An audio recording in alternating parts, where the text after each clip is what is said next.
Hey, you sauce, you here. When we think of zero cycles, what comes to mind? Perhaps it's the latest busted DPS, crack supports, or maybe it's just a really high cost team. Or, screw it, it's clearly Dance Dance Dance and Eagle guys. Let's not beat around the bush, whether we love it or hate it, those two things have solidified themselves in the meta and conversations. And you know what? I'm tired of them. Everywhere I go, I see their faces. Now, the question is Dance Dance Dance really as OP as people make it out to be? And is Nihility mid because it can't use that light cone? Personally, I think Dance Dance Dance is a bit overrated, but let's find out if my claims are true or not. Firstly, I want to go over why I believe it's not as powerful as some people think it may be. While DDD is great, it does have a drawback that not many people acknowledge. While giving your entire team a 24% action advance is undeniably strong, it's not without a price. By using Dance Dance Dance, you're giving up your character's signature light cone, and with that, the unique buffs they have to offer. For example, when Chibi uses DDD, she's giving up a 48 crit damage buff alongside the myriad of other things her light cone provides. Cypher alongside Nihility, while they can't use Dance Dance Dance, they do have their own damage amping light cones instead. Like Speed, while you are getting more actions the faster you go, damage buffs will result in the same outcome but in a different manner. Imagine dealing 50 damage in 3 attacks versus 100 damage in 2 attacks. Same thing with attack and speed boots. Now, to prove this, I originally wanted to convert the action advance into an equivalent amount of speed and then translate that into crit damage.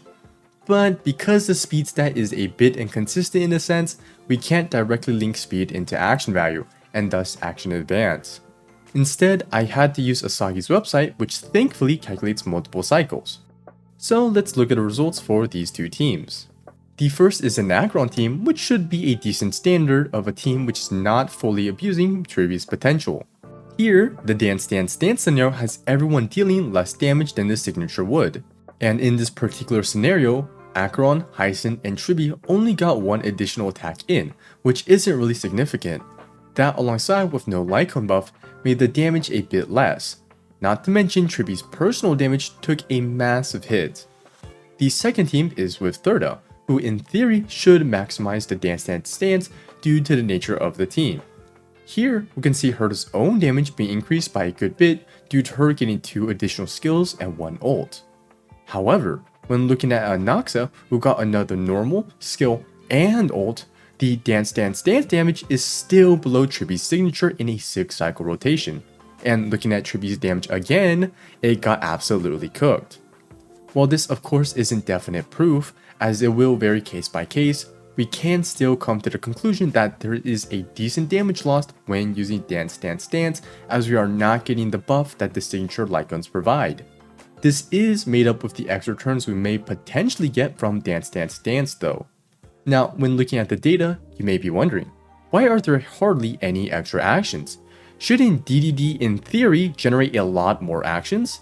Is the math wrong somewhere? Nope, the math's pretty correct. You generally are not getting that many more actions, and the reason why is actually super simple. Dance Dance Dance only advances your action by 24%. That means you need to trigger about 4 times to earn just 1 extra turn. So, depending on your team and rotations, this can take several cycles for it to actually happen. Dance Dance Dance shines in scenarios and for characters who can consistently trigger its effect.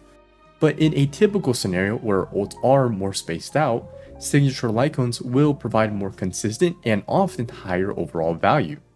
So with that, let's now address this claim. Nihility must be mid because it can't use Dance Dance Dance. And I'd argue no, as not being able to use DDD does not automatically make them worse. As we established earlier, DDD trades off raw damage for more turns, which is just like choosing speed over attack boots. Now, I brought this up because it's a common thing I see when people talk about Nihility versus Harmony. Also, because it was a common point I saw in my Cypher video from those who were denouncing Cypher. Just want to mention, Cypher's doing pretty well, just like what my video predicted. But to summarize this entire part, we now know that generally, Dance Dance Dance is not providing as much value as a signature would for most of the cast, and thus, Nihility is not doomed due to the lack of said light cone. Now, there's just one more issue that you can run into when using Dance Dance Dance. So action events will always action advance you a set amount based on your speed. So if you had 134 speed, your action value would be 74.627.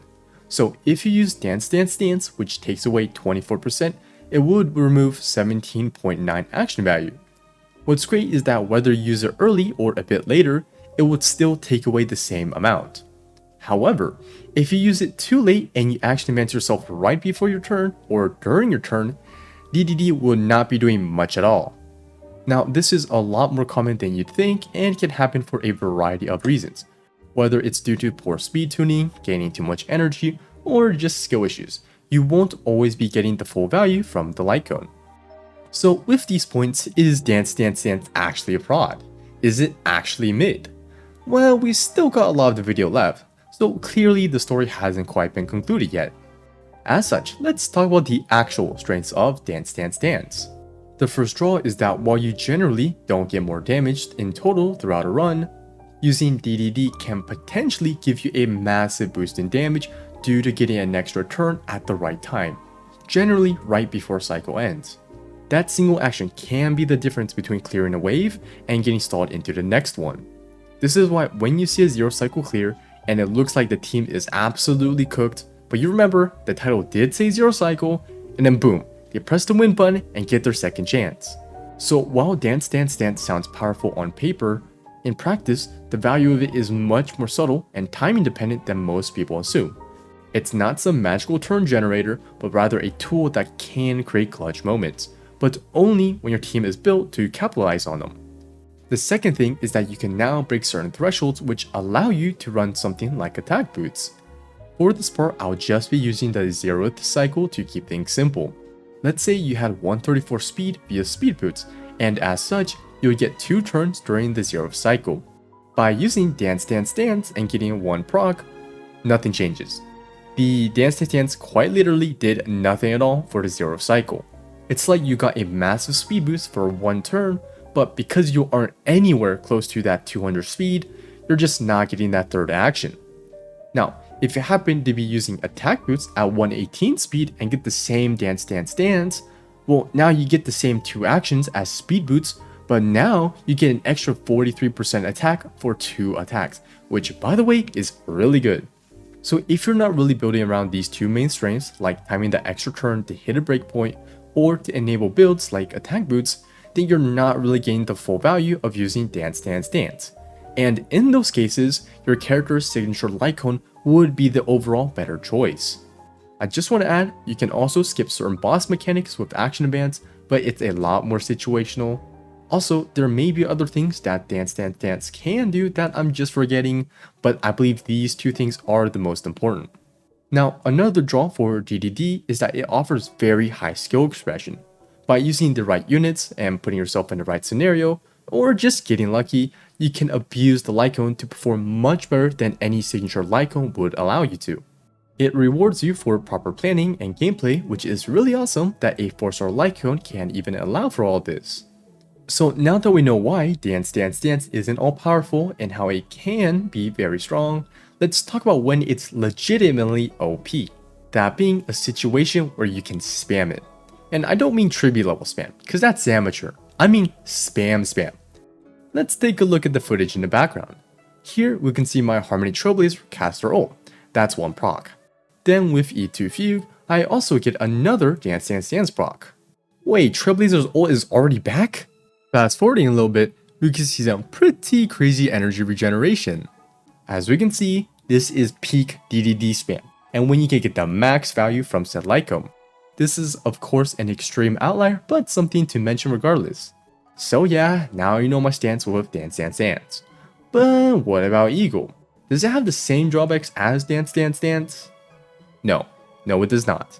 At this current moment, Eagle is the best in slot for many supports, whether Harmony or Nihility.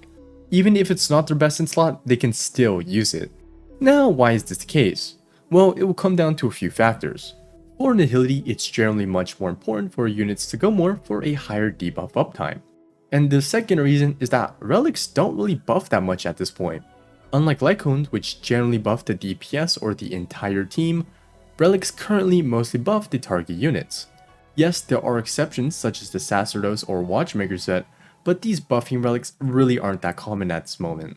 So yeah, Eagle OP, Eagle Eternal. And that's the entire video. Overall, I think the Lycone and Relic set are still great additions to the game, as it lets super dedicated players pull off really crazy stuff. And even if you use it casually, it's still really valuable, but not as broken as I've heard some people may think it may be. Now, for future plans, I think I'm gonna make a quick Diverging Universe guide, and hopefully we'll be ready for the 3.4 update next week. And I might livestream because I really want to see how Jingliu and Silverwolf would perform in our 3 endgame modes. But yeah, thanks for watching, and may we meet again. Peace.